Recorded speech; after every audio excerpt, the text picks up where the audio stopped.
Welcome back to Smedley on Sports. I am Mitchell Smedley. We're making our way through the Eagles' whole laundry list of issues ahead of their Monday Night Football showdown in Los Angeles with the Chargers, with or without Justin Herbert, remains to be seen.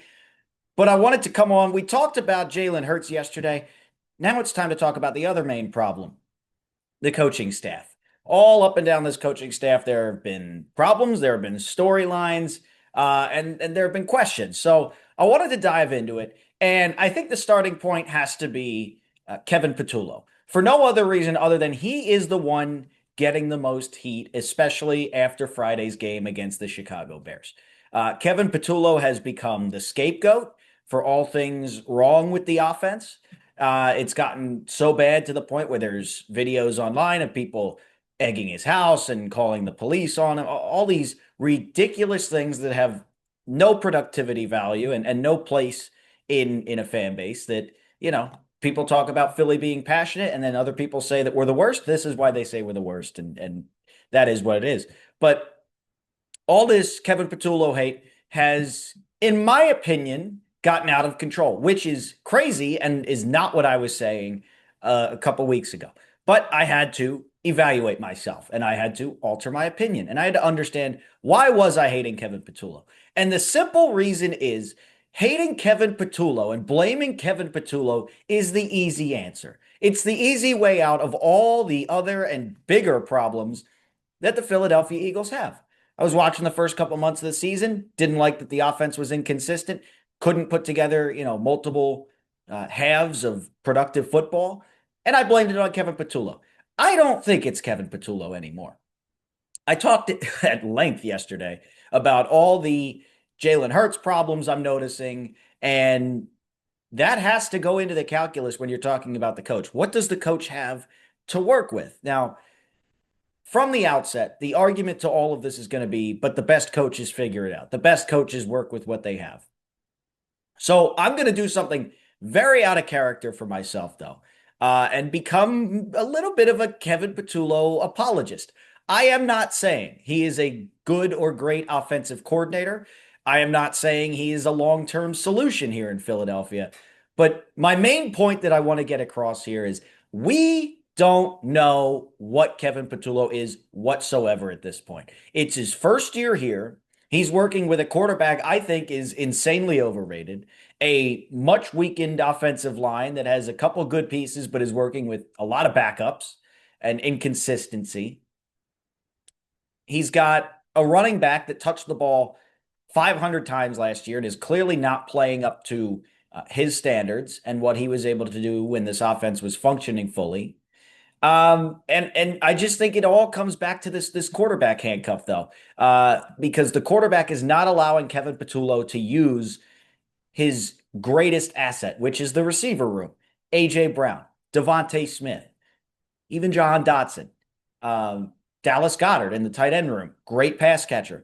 And he's not able to fully utilize these players. Kevin Patullo's scheming guys open has not been the problem. We've seen open receivers all season long. Exhibit A, Devontae Smith against the Chicago Bears. Exhibit B, Dallas Goedert on the same exact play. Hurts didn't even look his way.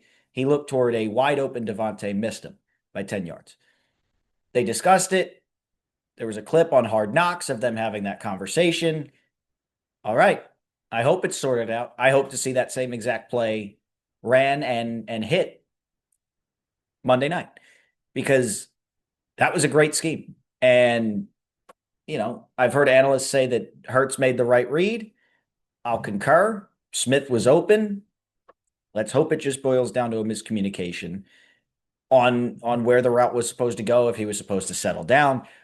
But that's been happening a lot lately, all year. So we could go through and document every time Kevin Patullo has schemed a receiver open, but I don't think that's beneficial. I don't think it's beneficial whatsoever. So Kevin Patullo might be terrible at play calling. He might be. No one's going to deny that the Eagles seem to run the same 10 pass plays over and over and over and over. The same run plays. And really the most interesting and probably the point you could make stick the most anti Kevin Patullo is that it seems to be the same pattern of, well, they're always going to run on first down, and usually they're going to run on second down, and then they're going to try and throw, and usually it gets stopped. And you hope that you're within a yard for the tush push. Right. So that's probably the most indicting thing about Kevin Patullo is they're predictable. People know when they're going to run, people know when they're going to pass, the formations, the tendencies, it's all there. It's been well documented. Even opposing players are saying it. So that is something I am concerned with Kevin Patullo about. And that is something that I think needs to change. You need to break your tendencies, which I thought they did at the start of the Dallas game. Dallas, they came out throwing on first down over and over and over.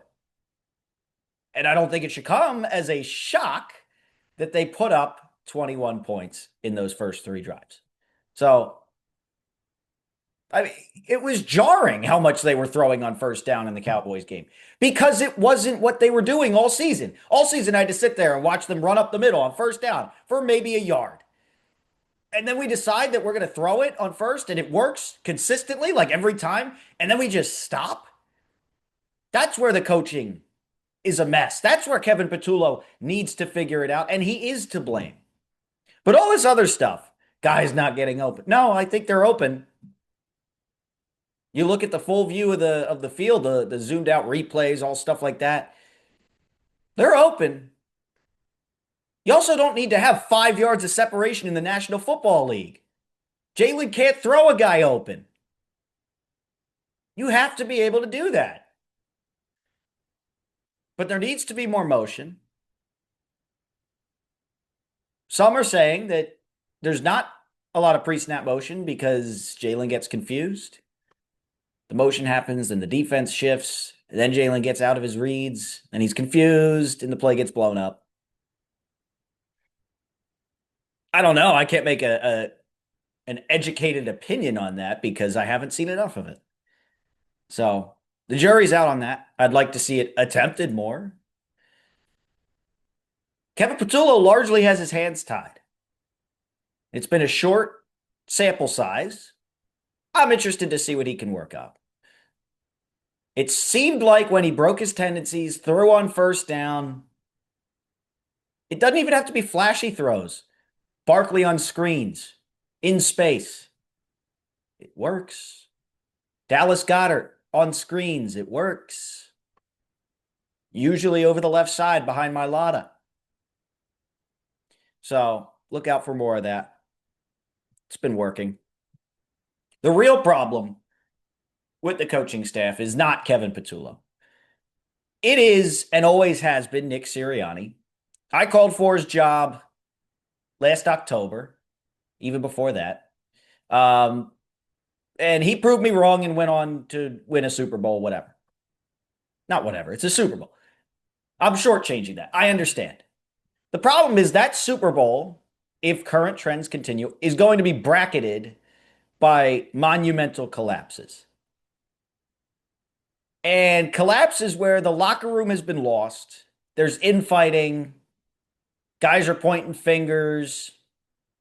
The whole 9 yards. As a coach who was brought in as a culture guy, your culture needs to be 100% rock steady solid. And it's not. His culture is a mess. Last year between AJ and Jalen. This year between AJ and Jalen and some other people.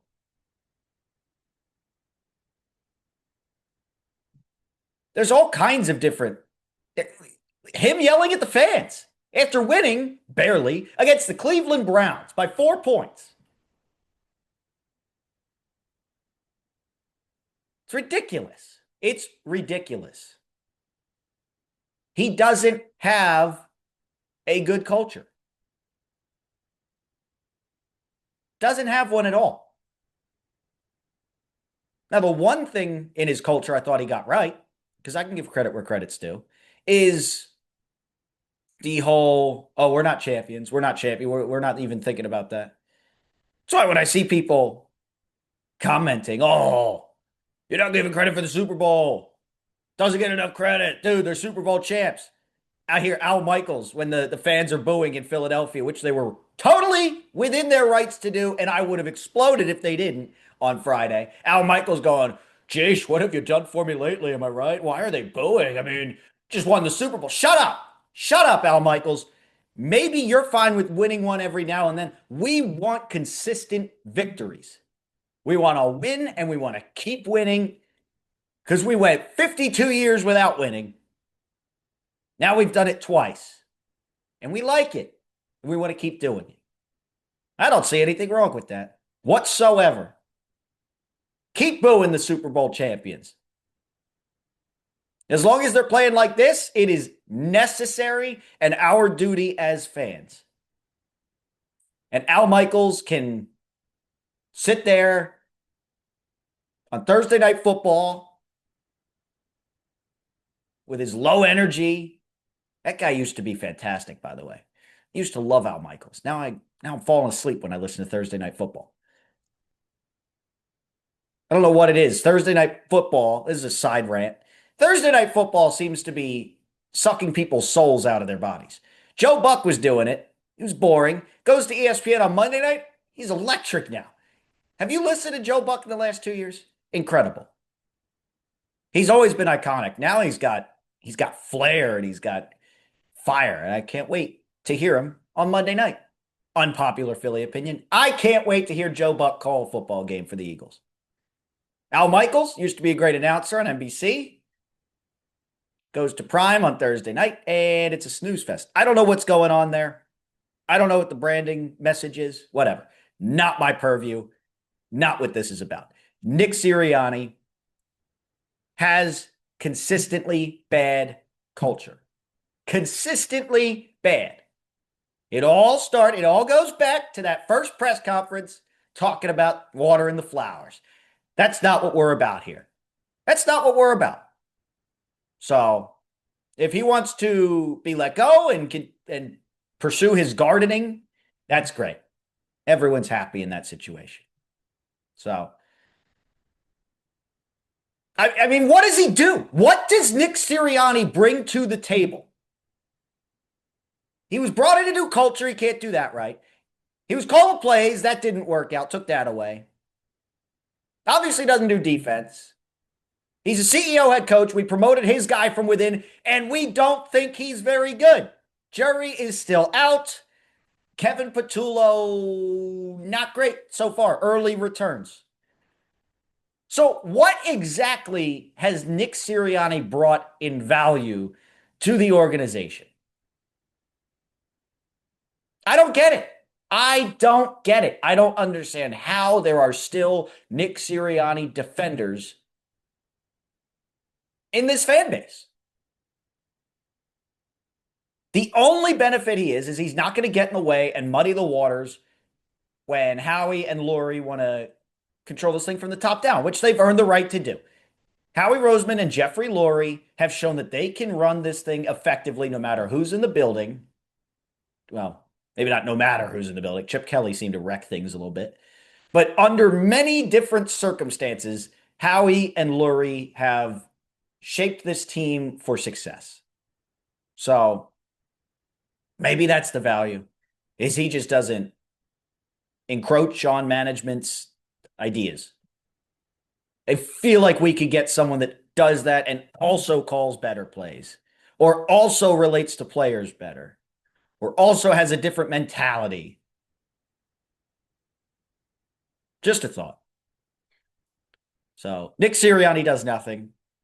Kevin Patullo has his hands tied, but in the things he has been able to control, not great so far. What about Vic? I didn't want to talk about it, but what about Vic? People are bringing up that the defense isn't as good. And this is where I'm going to put my foot down. Vic Fangio's done great. Are you kidding me? Vic Fangio schemed up the best defense in the league last year. Lost half of that defense, got basically no reinforcements. He got a second-round safety draft pick who's now hurt, who I don't even think was that good to begin with. I don't understand what you wanted Vic to do. This defense is still operating at a comparative level to last year. Not great, not as consistent, not as great, I should say. But the Lions and Packers games speak for themselves. And even in these last two losses, they've allowed 24 points each while being on the field for forever. If you want to look at why the defense is struggling, look no further than the offense. The offense that gets three and outed all the time, like we've been discussing. Complementary football. Best way to keep the other team from scoring is to keep them on the sidelines. That doesn't excuse everything about the defense. Kyle Monungai and DeAndre Swift ran right through you for 100 yards each. Can't have that happening. Can't have. Monungai's a good player. He's not that good yet. And Swift is just a dude. He's there. He exists. That's cool. Can't have that happening. Got to shore up the run thing. Part of that is on Jordan Davis. Part of that is on Jalen Carter, who I was told is supposed to be this electrifying presence, Aaron Donald-esque. Where are the impact plays? Where are they? Jalen Phillips has cooled off since he got here. I think it's a product of them playing off each other. I think when one starts going, the others are going to catch fire. But right now, they're all in a locker room that is in disarray, obviously, because the head coach, who's the culture guy, has let it fall into disarray. So we'll see what happens with the defense. I just wanted to throw that out there. Monitoring the Vic Fangio situation, the defense. I am not concerned yet. I think this defense is exceeding my expectations. Coming into the season, I said this defense was about to hit a major, major drop off. Hasn't been major. Hasn't been major. I've been overall impressed with the defense this year for a second straight year. And maybe that's what keeps this thing from totally bottoming out. Maybe it is. Because in 2023, the defense just imploded. Imploded. And, we all know how that went. Got destroyed by Tampa. So maybe, just maybe, the defense can hold this thing together. Wait for the offense to try and find its footing in these last 5 games. And keep this from spiraling out of control. But if this does spiral out of control, and Sirianni has just as many embarrassing collapses as Super Bowl appearances, what do you do with that? What am I supposed to take from that? Because what I think I take from that is, well, it's dependent on which coordinators are there. And if the head coach isn't providing me consistently good results, why is he there? If the results are coming from the offensive coordinator, whether it's Kellen Moore or Shane Steichen, why don't I just find another good offensive coordinator, and the year after they have a good offensive year, make that guy my head coach? I think Vic's going to stick around here for a little bit. Defense is shored up. I just think Nick brings absolutely nothing. He brought you a Super Bowl. It's in the past. I'm trying to win another Super Bowl. You can enjoy 2024. I've moved on. I loved it. I still love it. I love that they won the Super Bowl last year. Doesn't mean I owe anybody anything. Doesn't mean the Eagles owe them anything. Doug Peterson, Carson Wentz, gone. We thought they'd be here for a decade, 3 years. They're gone. Goodbye. Goodbye. Can't wait to say goodbye to Nick Sirianni. I just think he's useless. Maybe there's an aspect of it that I'm unaware of, but play calling, the culture, the guys he wants promoted, he put his foot down this offseason and said, it's Kevin. It's Kevin. I don't know, dude. Kevin, figure it out. Kevin's got to figure it out. Has lasting impacts. lasting, resounding impacts if Kevin can figure this offense out. And it all comes back to how does the quarterback play? If Kevin Patullo can unlock Jalen Hurts, and Jalen Hurts goes on a rampage this final month plus and into the playoffs and makes a deep run looking excellent, I will reevaluate so many of my opinions. Got to get there first. Got to see it. Starts this week, Monday night, against the Chargers. Very exciting game breakdown for that coming up. Stay tuned. But what did we learn today? Kevin Patullo, not the enemy right now. Hold on that. Not the enemy yet. Don't know what he is. Nick Sirianni, certified bum. Super Bowl champion bum, but certified bum. Two things can be true at the same time. Nick Sirianni won a Super Bowl, and he was not a major reason they did it. Those can be true at the same time. Vic Fangio, put some respect on the name.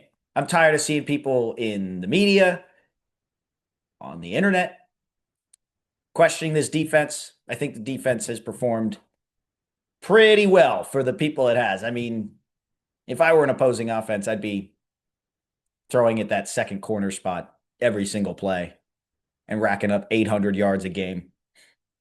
It's just what I'd do. Anyways, thank you so much for tuning in. Like I said, we got more Eagles coverage. Coverage? I don't know if this is coverage. Does that qualify? I don't know if that does. I'm talking about the Eagles more all week. Don't miss it. If you missed my Jalen Hurts rant yesterday, you can find that on the YouTube, Smedley on Sports. I appreciate it. Got some clips I'm posting on TikTok. Again, Smedley on Sports as well. Thanks so much for checking it out. As always, go Birds. And as always, fire Sirianni. Appreciate it.